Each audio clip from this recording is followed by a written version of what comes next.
నమస్కారం ABK news కి స్వాగతం. ముందుగా హెడ్లైన్స్ చూద్దాం.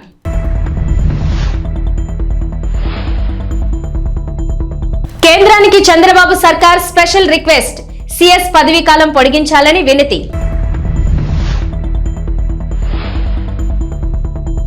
తెలంగాణ కేబినెట్ విస్తరణ, నలుగురికి మంత్రులుగా ఛాన్స్ దక్కే అవకాశం.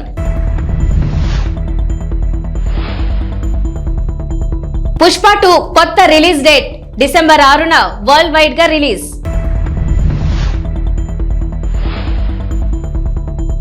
తెలంగాణకు రెయిన్ అలర్ట్, పలు జిల్లాల్లో భారీ వర్షాలకు ఛాన్స్. ఆంధ్రప్రదేశ్ ప్రభుత్వ ప్రధాన కార్యదర్శి నీరబ్ కుమార్ ప్రసాద్ పదవీ కాలం పొడిగించాలని నిర్ణయించారు ముఖ్యమంత్రి నారా చంద్రబాబు నాయుడు. నీరబ్ పదవీ కాలాన్ని 6 నెలలు పొడిగించాలని కోరుతూ ఈ మేరకు కేంద్ర ప్రభుత్వానికి బుధవారం లేఖ రాశారు. నీరబ్ కుమార్ ప్రసాద్ ఈ నెల మొదటి వారంలో ఏపీ సీఎస్ గా బాధ్యతలు స్వీకరించారు. ఆయన పదవీ కాలం నెలాఖరులో ముగియనుండటంతో రిటైర్ కాబోతున్నారు. ఏపీ ప్రభుత్వం ఆయన సేవలు కొనసాగించాలని భావిస్తోంది. ఈ మేరకు కేంద్రానికి లేఖ రాసింది. నీరబ్ కుమార్ ప్రసాద్ సీనియారిటీ ప్రకారం సీఎస్ కావాల్సి ఉంది. కానీ గత ప్రభుత్వ హయాంలో జవహర్ రెడ్డిని సీఎస్ గా నియమించారు. అయితే టీడీపీ కూటమి ప్రభుత్వం సీనియారిటీకి ప్రాధాన్యమిస్తూ నీరబ్ ను సీఎస్ గా నియమించిన సంగతి తెలిసిందే. సీనియారిటీలో ముందున్న నీరబ్ కుమార్ ప్రసాద్ కు అవకాశం దక్కింది. ఆయనకు 10 రోజుల సర్వీస్ మాత్రమే ఉండడంతో మరికొంత కాలం పాటు అవకాశం ఇవ్వాలనే ఉద్దేశంతో సర్వీస్ పొడిగించాలని కేంద్రాన్ని కోరారు. మరి ఒకే విడతలో 6 నెలలు పొడిగింపు ఇస్తారా, 3 నెలల చొప్పున 2 సార్లు పొడిగిస్తారా అన్నది చూడాలి. ఏపీలో కొత్తగా కొలువు తీరిన టీడీపీ కూటమి ప్రభుత్వం పలువురు ఐఏఎస్ అధికారులను బదిలీ చేసింది. వైసీపీ ప్రభుత్వ హయాంలో వైఎస్ జగన్ పేషీలో కీలకంగా వ్యవహరించిన ఐఏఎస్ అధికారులు శ్రీలక్ష్మి, రజత్ భార్గవ్, ప్రవీణ్ ప్రకాష్లను సాధారణ పరిపాలనా శాఖకు జీఏడీ రిపోర్టు చేయాలని ఆదేశించింది. అలాగే AP medical services and infrastructure development corporation MD Muralidhar రెడ్డిని జీఏడీకి రిపోర్టు చేయాలని ఆదేశించింది. మొత్తం 19 మంది ఐఏఎస్ అధికారులను బదిలీ చేశారు. ఈ మేరకు ప్రభుత్వ ప్రధాన కార్యదర్శి నీరబ్ కుమార్ ఉత్తర్వులు జారీ చేశారు. ఈసారి ఆంధ్రప్రదేశ్ లో జరిగిన సార్వత్రిక ఎన్నికల్లో టీడీపీ అధినేత చంద్రబాబు నాయుడు, వైసీపీ అధినేత వైఎస్ జగన్ మధ్య పోరుతో పాటు మరో పోటీ అత్యంత ఆసక్తిని రేకెత్తించింది. అదే కడప లోక్సభ నియోజకవర్గంలో అక్కా తమ్ముళ్ల మధ్య జరిగిన ఎన్నికల సమరం. కడప లోక్సభ స్థానానికి వైసీపీ నుంచి వైఎస్ అవినాష్ రెడ్డి పోటీ చేయగా, ఆయనకు పోటీగా కాంగ్రెస్ నుంచి వైఎస్ షర్మిల బరిలోకి దిగారు. దీంతో ఈ నియోజకవర్గంపై 2 తెలుగు రాష్ట్రాల్లోనూ ఉత్కంఠ నెలకొంది. అయితే చివరకు విజయం మాత్రం అవినాష్ రెడ్డినే వరించింది. ఏపీ కాంగ్రెస్ చీఫ్ వైఎస్ షర్మిల ఇక్కడ 3వ స్థానానికి పడిపోయారు. ఇక ఆ ఓటమిపై తాజాగా స్పందించారు వైఎస్ షర్మిల. బుధవారం విలేకరుల సమావేశంలో పలు అంశాలపై మాట్లాడిన షర్మిల తన ఓటమిపైన కీలక వ్యాఖ్యలు చేశారు. తన ఓటమికి, అలాగే ఏపీలో కాంగ్రెస్ పార్టీ ఓటమికి గల కారణాలను వెల్లడించారు. కడపలో తాను ఓడిపోవడానికి ప్రధానంగా ఎన్నికల ప్రచారానికి సమయం లేకపోవడమే కారణమని వైఎస్ షర్మిల విశ్లేషించారు. ఎన్నికల సమయంలో తాను 14 రోజులు మాత్రమే కడపలో ప్రచారం చేయగలిగానని, మిగిలిన సమయం రాష్ట్ర వ్యాప్త ప్రచారానికే సరిపోయిందన్నారు. అలాగే వైఎస్ఆర్ బిడ్డ పోటీ చేస్తోందన్న విషయం గ్రామీణ ప్రాంతాల్లో చాలా మందికి తెలియనే లేదని, తన ఓటమికి ఇదే కారణమని వైఎస్ షర్మిల అభిప్రాయపడ్డారు. మరోవైపు ఏపీ ఓటర్లు కూడా ప్రభుత్వాన్ని మార్చాలనే ఉద్దేశంతోనే ఒకే వైపు ఓటేశారని షర్మిల చెప్పారు. అందుకే కాంగ్రెస్ పార్టీకి ఆశించిన ఫలితాలు రాలేదన్నారు. ప్రభుత్వ వ్యతిరేక ఓటును చేల్చకూడదనే ఉద్దేశంతోనే ప్రజలు కాంగ్రెస్ పార్టీకి ఓటు వేయలేదనే అభిప్రాయాన్ని షర్మిల వ్యక్తం చేశారు. ఏపీలో రిషికొండ ప్యాలెస్ సంచలనం సృష్టిస్తోంది. సీఎం క్యాంప్ ఆఫీస్ కోసం 100 కోట్ల ప్రజాధనాన్ని జగన్ ప్రభుత్వం దుర్వినియోగం చేసిందన్న ఆరోపణలు వెల్లువెత్తుతున్నాయి. ప్రభుత్వం మారిన తర్వాత రిషికొండ వ్యవహారానికి సంబంధించి కీలక విషయాలు బహిర్గతమై రాజకీయాల్లో కాకరేపుతున్నాయి. కాంగ్రెస్ నేత వైఎస్ షర్మిల కూడా జగన్ తీరుపై మండిపడ్డారు. ప్రజాధనం దుర్వినియోగమైంది నిజమే అయితే సిట్టింగ్ జడ్జితో విచారణ జరిపించాలని డిమాండ్ చేశారు. రిషికొండ ప్యాలెస్ కాంట్రవర్సీపై జాతీయ మీడియాలో కూడా కథనాలు వెలువడుతున్న నేపథ్యంలో ఏపీ కేబినెట్ మంత్రి, TDP general secretary Nara Lokesh స్పందించారు. జగన్ దోపిడీ యావత్ దేశాన్ని షాక్కు గురిచేసిందని అన్నారు. తమ పిల్లలకు ఓ గూడు కల్పించేందుకు పేదలు అలమటిస్తుంటే జగన్ మాత్రం ప్రజాధనంతో తన కోసం ప్యాలెస్ నిర్మించుకున్నారు. ఆయన దోపిడీ యావత్ దేశాన్ని షాక్కు గురిచేశాయి. ఈ విషయంలో ఎంక్వైరీ జరిపించి న్యాయం జరిగేలా చూస్తాము. ఈ భవనం ప్రజలకు చెందేలా చేస్తాము అని ఆయన ఎక్స్ వేదికగా పోస్ట్ పెట్టారు. తెలంగాణలో ఎన్నికల హడావిడి ముగిసింది. అసెంబ్లీ ఎన్నికలు పూర్తయి ప్రభుత్వం ఏర్పడిన 4 నెలలకే పార్లమెంట్ ఎన్నికలు రాగా, అవి కూడా పూర్తి కావడంతో ప్రభుత్వం పాలనపై దృష్టి సారించింది. ప్రతిపాదించింది. అందులో భాగంగా పూర్తి స్థాయి మంత్రివర్గ విస్తరణ చేపట్టాలని నిర్ణయం తీసుకున్నారు. కాంగ్రెస్ ప్రభుత్వం కొలువు తీరిన తర్వాత సీఎం రేవంత్ రెడ్డి ముఖ్యమంత్రిగా బాధ్యతలు తీసుకోగా ఆయనతో పాటు మరో 11 మంది మాత్రమే మంత్రులుగా బాధ్యతలు చేపట్టారు. తెలంగాణ కేబినెట్ లో 18 మంత్రి పదవుల వరకు ఛాన్స్ ఉండగా ప్రస్తుతానికి 4 కేబినెట్ లోకి తీసుకోవాలని సీఎం రేవంత్ భావిస్తున్నారట. ఈ నెల చివరి వారం లేదా జూలై మొదటి వారంలో విస్తరణ ఉండనున్నట్లు సమాచారం. ప్రస్తుతం సీఎం రేవంత్ రెడ్డి వద్ద కీలకమైన హోంశాఖతో పాటు municipal administration and urban development, general administration, విద్య వంటి కీలక శాఖలు ఉన్నాయి. ఈ నేపథ్యంలో ఆయా శాఖలను కొత్త మంత్రులకు అప్పగించేందుకు కసరత్తు చేస్తున్నారు. ఇప్పటికే ఈ విషయమై ఢిల్లీ పెద్దలతో చర్చించగా విస్తరణకు అధిష్టానం ఓకే చెప్పిందని గాంధీ భవన్ వర్గాలు వెల్లడిస్తున్నారు. తొలి దశలో 4 మంత్రి పదవులు ఇచ్చి ఆ తర్వాత 2 తీసుకోనున్నట్లు సమాచారం. అయితే మంత్రి పదవుల రేసులో చాలా మంది ఉన్నా ప్రముఖంగా కొందరి పేర్లు వినిపిస్తున్నాయి. కుల, సామాజిక, రాజకీయ సమీకరణ నేపథ్యంలో కొత్త వారికి మంత్రి పదవులు కట్టబెట్టనున్నట్లు విశ్వసనీయ వర్గాల సమాచారం. చిప్స్ ప్యాకెట్లో చచ్చిన కప్ప, ఐస్ క్రీంలో మంచి వేలు, చాక్లెట్ సిరప్లో ఎండిపోయిన ఎలుక కళేబరం. ఇటీవల కాలంలో వెలుగు చూసిన దారుణాలు ఇవి. ఈ వార్తలు వింటే చాలు బయట ఏదైనా తినాలంటే వణుకు పుడుతోంది. చిన్న చితిక హోటళ్లు, రెస్టారెంట్లలోనే కాదు పేరు మోసిన బడా హోటళ్లలోనూ ఇదే వ్యవహారం నడుస్తోంది. ఏ మాత్రం శుభ్రత లేకుండా, ప్రజల ఆరోగ్యం గురించి పట్టింపు లేకుండా పాడైపోయిన వస్తువులతో ఆహార పదార్థాలు తయారు చేసి విక్రయిస్తున్నారు. డేట్ అయిపోయిన వస్తువులతో వడ్డిస్తున్నారు. కాసుల కోసం కక్కుర్తిపడి ప్రజల ఆరోగ్యాలు దెబ్బతీస్తున్నారు. ఇటీవల కాలంలో హైదరాబాద్ నగరంలోని పలు రెస్టారెంట్లు, హోటళ్లు, ప్రైవేట్ హాస్టళ్లపై వరుసగా దాడులు చేసిన ఫుడ్ సేఫ్టీ టాస్క్ ఫోర్స్ అధికారులు అక్కడి పరిస్థితులు చూసి షాక్ కు గురయ్యారు. తాజాగా జంట నగరాల్లో ఫేమస్ అయిన సికింద్రాబాద్ ఆల్ఫా హోటల్లో ఫుడ్ సేఫ్టీ టాస్క్ ఫోర్స్ అధికారులు దాడులు నిర్వహించారు. ఈ దాడుల్లో విస్తుపోయే అంశాలు వెలుగు చూశాయి. నాసిరకం వస్తువులతో పాటు కిచెన్ లో అధ్వాన్న పరిస్థితులను అధికారులు గుర్తించారు. పాడైపోయిన మటన్తో బిర్యానీ తయారు చేసి వండి పెడుతున్నట్లు తనిఖీల్లో బయటపడింది. ఫుడ్ తయారు చేసి ఫ్రిడ్జ్ లో నిల్వ ఉంచుతూ ఆర్డర్ల మేరకు అప్పటికప్పుడు వేడి చేసి కస్టమర్లకు అందిస్తున్నట్లు తేలింది. ఐకాన్ స్టార్ అల్లు అర్జున్, దర్శకుడు సుకుమార్ కాంబినేషన్ లో వస్తున్న చిత్రం పుష్ప 2. ఈ సినిమా కొత్త రిలీజ్ డేట్ ను చిత్ర బృందం నేడు ప్రకటించింది. డిసెంబర్ 6న వరల్డ్ వైడ్ గ్రాండ్ గా రిలీజ్ అవుతుందని వెల్లడించింది. ఈ మేరకు hero Allu Arjun release date poster ను సోషల్ మీడియాలో పంచుకున్నారు. తలకు కట్టు, చేతిలో సమురాయ్ ఖడ్గం పట్టుకున్న అల్లు అర్జున్ ను ఈ పోస్టర్ లో చూడొచ్చు. అల్లు అర్జున్, రష్మిక మందన్న జంటగా సుకుమార్ దర్శకత్వంలో వచ్చిన పుష్ప చిత్రం ఎంత పెద్ద హిట్ అయిందో ప్రత్యేకంగా చెప్పనక్కర్లేదు. దాంతో పుష్ప 2 పై భారీ అంచనాలు నెలకొన్నాయి. ఇప్పటికే ఈ సినిమా నుంచి వచ్చిన పాటలకు, టీజర్లకు విశేషమైన స్పందన లభించింది. వాస్తవానికి పుష్ప 2 చిత్రాన్ని ఆగస్టు 15న విడుదల చేయాలని చిత్ర బృందం భావించింది. అయితే అదే రోజున Ram Pothineni double smart release అవుతోంది. దాంతో పాటే మరికొన్ని బాలీవుడ్ చిత్రాలు కూడా అదే రోజున ప్రేక్షకుల ముందుకు వస్తున్నాయి. అందువల్లే పుష్ప 2 రిలీజ్ డేట్ వాయిదా పడినట్టు టాక్ వినిపిస్తోంది. ముంబైలో కల్కి ప్రీ రిలీజ్ ఈవెంట్ ను గ్రాండ్ గా నిర్వహించింది మూవీ టీం. ఈ ఈవెంట్ కి అమితాబ్ బచ్చన్, కమల్ హాసన్, ప్రభాస్, దీపికా పదుకొనే హాజరయ్యారు. ఇక ఈ ఈవెంట్ ను హీరో రానా హోస్ట్ చేశారు. ఈ సందర్భంగా మూవీ డైరెక్టర్ నాగ్ అశ్విన్ ఈ స్టోరీ చెప్పినప్పుడు ఎలా అనిపించిందంటూ మూవీ టీం ను అడిగారు రానా. దీనికి ఒక్కొక్కరు సమాధానమిస్తూ నాగ్ అశ్విన్ విజన్ చాలా గొప్పదంటూ ప్రశంసించారు. ఇక ప్రెగ్నెంట్ గా ఉన్నప్పటికీ ఈ ఈవెంట్ కి దీపిక హాజరవ్వడం విశేషం. అయితే దీపిక స్టేజ్ మీదకి వచ్చేటప్పుడు చేయి పట్టుకుని మరీ ప్రభాస్ జాగ్రత్తగా తీసుకొచ్చారు. ఇక ఈ ఈవెంట్ లో ప్రభాస్ ను ఓ రేంజ్ లో ఆట పట్టించారు బిగ్ బి. ఇదే ఈవెంట్ కి మెయిన్ హైలైట్ అయింది. ఈ ఫోటోలపై ఓ లుక్ వేయండి. రాష్ట్ర సాంఘిక సంక్షేమ శాఖ మంత్రిగా బాధ్యతలు చేపట్టిన తర్వాత మొదటిసారిగా జిల్లా అధికారుల పరిచయ కార్యక్రమంలో పాల్గొన్నారు మంత్రి డోలా శ్రీ బాలవీర ఆంజనేయ స్వామి. ఒంగోలు ప్రకాశం భవనంలోని స్పందన సమావేశ మందిరంలో ఏర్పాటు చేసిన కార్యక్రమంలో మంత్రి మాట్లాడుతూ కొత్త ప్రభుత్వం విధి విధానాలలో చాలా మార్పులు ఉన్నాయని, అధికారులు వాటిని గమనించి గత ప్రభుత్వ పథకాల పేర్లు మార్చడం జరిగిందని, కానీ కొంతమంది అధికారులు పాత పథకాల పేర్లను కొనసాగిస్తున్నారని, వాటిని మార్చి స్థానిక ఎమ్మెల్యేల సహకారంతో కొత్త ప్రభుత్వం ప్రవేశపెట్టిన పథకాలను ప్రజలకు తీసుకువెళ్లాలని, గత ప్రభుత్వ నిర్వాకంతో ప్రకాశం జిల్లా 5 సంవత్సరాలు వెనుకబడిపోయిందని, జిల్లాను అభివృద్ధి పరంగా, సంక్షేమ పరంగా ముందంజలో నిలపాలని, అందుకు అధికారులు నిబద్ధతతో పనిచేయాలని సూచించారు. ఈ కార్యక్రమంలో మంత్రి డోలబాల వీరాంజనేయ స్వామితో పాటు ఎంపీ మాగుంట శ్రీనివాసరెడ్డి, జిల్లా collector AS Dinesh Kumar, SP Garudu Sumit Sunil, జిల్లాలోని వివిధ నియోజకవర్గాల ఎమ్మెల్యేలు, ఇన్ఛార్జీలు, వివిధ శాఖల అధికారులు పాల్గొన్నారు.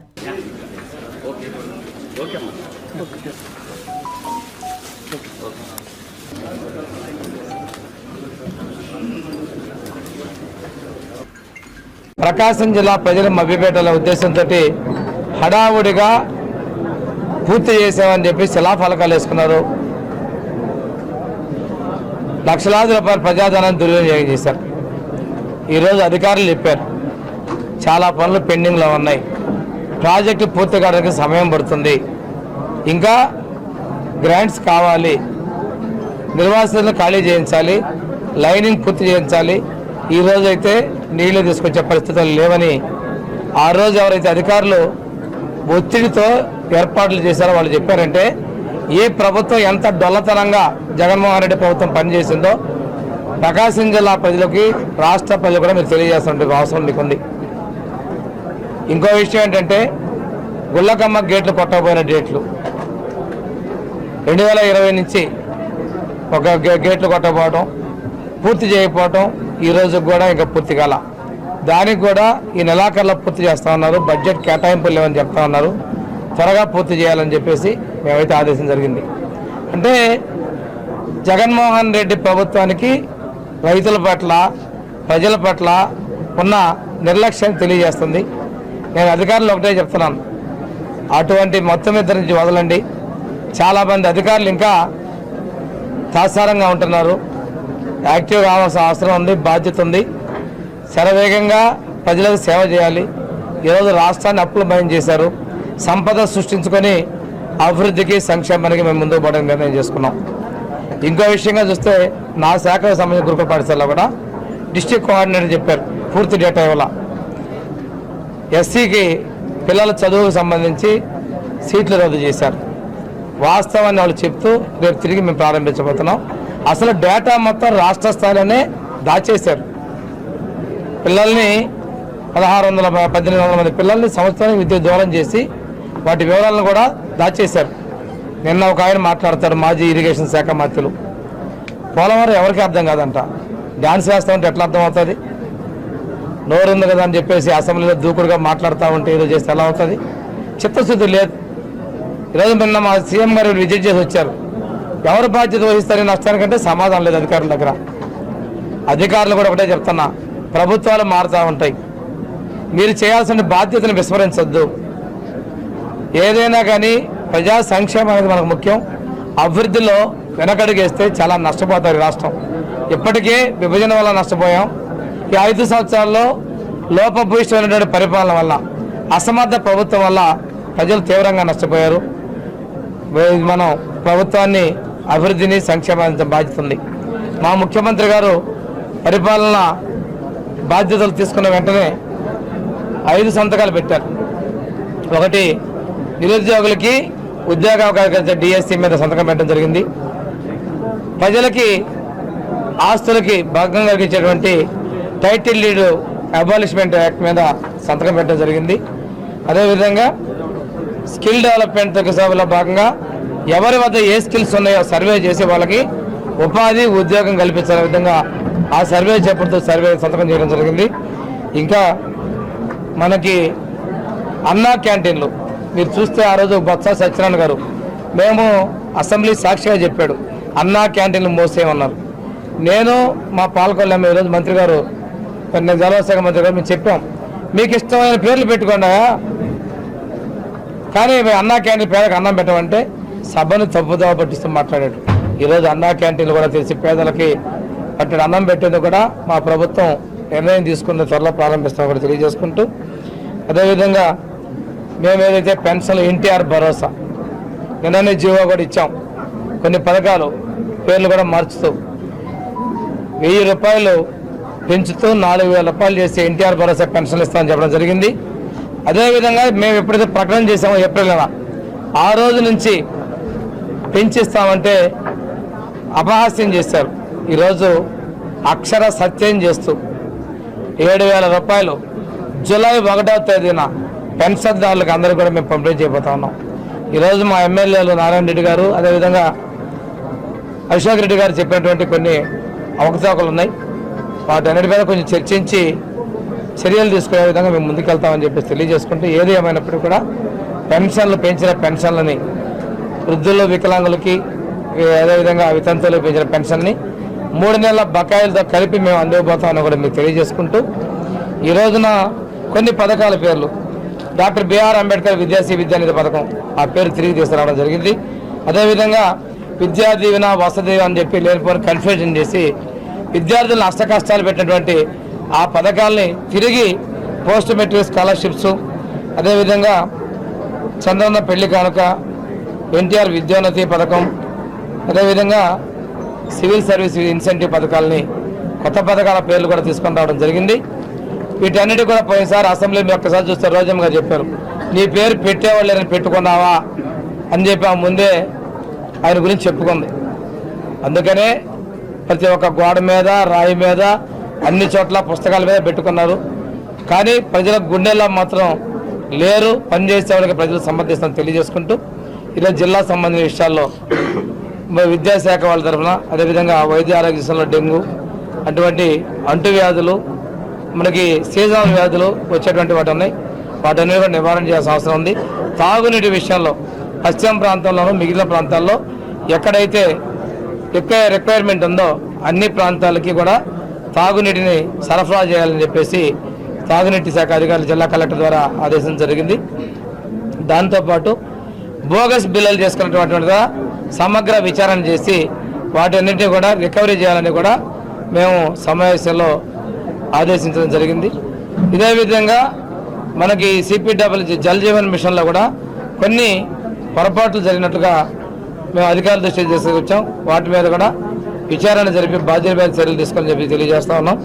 అంతేకాకుండా మనం మా శాఖకు సంబంధించిన కూడా సమగ్ర సమీక్షతో పాటు మిగిలిన శాఖలు కూడా త్వరలో విశాఖ జిల్లా గాజువాక నియోజకవర్గంలో ఆంధ్రప్రదేశ్ హోం మినిస్టర్ వంగలపూడి అనిత ఆదేశాల అనుసారం Visakha city police commissioner Ravi Shankar Ayyanna పర్యవేక్షణలో 100 రోజుల్లో డ్రగ్స్ నిర్మూలన దిశగా పోలీస్ శాఖ అడుగులు వేయనుంది. ఈ క్రమంలో డీసీపీ జోన్ 2 మేకా సత్యబాబు ఆధ్వర్యంలో గాజువాక టీఎస్ఆర్టీపీకే కళాశాలలో విద్యార్థులకు అవగాహన కల్పించారు. ఈ కార్యక్రమానికి ముఖ్య అతిథిగా తెలుగుదేశం పార్టీ రాష్ట్ర అధ్యక్షులు మరియు నియోజకవర్గ శాసనసభ్యులు పల్లా శ్రీనివాసరావు హాజరయ్యారు. అనంతరం ఆయన మాట్లాడుతూ డ్రగ్స్ నిర్మూలనపై తెలుగుదేశం పార్టీ ముక్త కంఠంతో పోరాడుతుందని, దీనికి పోలీస్ శాఖ కాకుండా ప్రథమ పౌరులుగా ప్రతి ఒక్కరూ బాధ్యతాయుతంగా వ్యవహరించాలని ఆయన పేర్కొన్నారు.